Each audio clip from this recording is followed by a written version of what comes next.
kiongozi wizara ya mambo ya ndani. Nakushukuru na wewe. Wamesaini mradi juzi wa dola milioni 116 kwa ajili ya Motabeco mandatory inspection. Mradi ambao utafanya magari yote trafiki yote ndio kwa usalama na kwa jicho. Sasa unaingia kwenye mtambo, unatoa sheet ya mapungufu ya gari yako. Lengo ni kupunguza ajali ambazo zinatokana na ubongo wa magari. Sasa sisi wa bongo tunaongoza kununua magari ya mkononi. Magari nyingi. Kuna magari mengi kufanya tu sio ile dhani.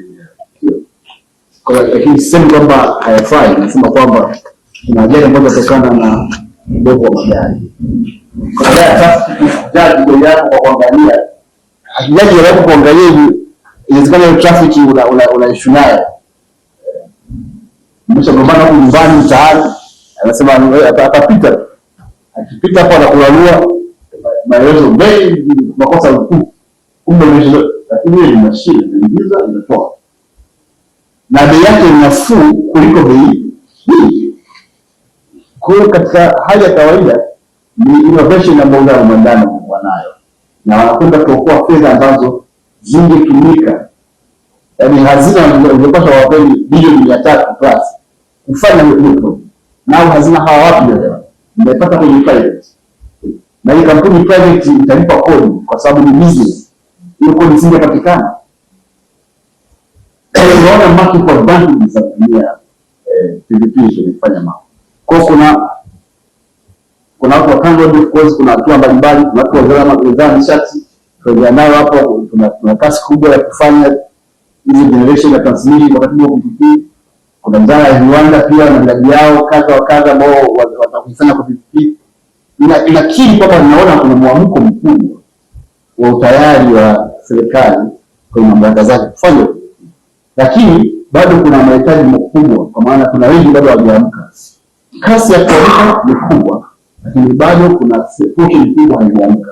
Kwa tuamke ni kama opportunity ya kufanya mambo badala ya kutegemea bila kutegemea kwa serikali. Kuna baadhi ya wizara nature yake ya miradi yake inaweza ikawa inashughulikia ofisi ya kuelewa. Kikubwa ni consultation. Kwamba wewe kama desk officer hapa kwenye center ndio ofisi yako nyingine. Yaani ukiwa desk officer wa wizara ya ulinzi, maana yake ofisi yako nyingine ni kabisa. Usichoke kubisha hodi. Kuuliza hiki, kuuliza kile. Hii nchi ina asset nyingi sana ambazo ziko dormant. Nyingi sana.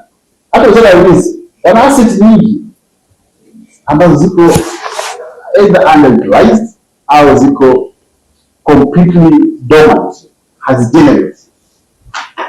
Lakini tukiweza kuzitumia hizo assets ziweze kuzalisha, tunaenda uchumi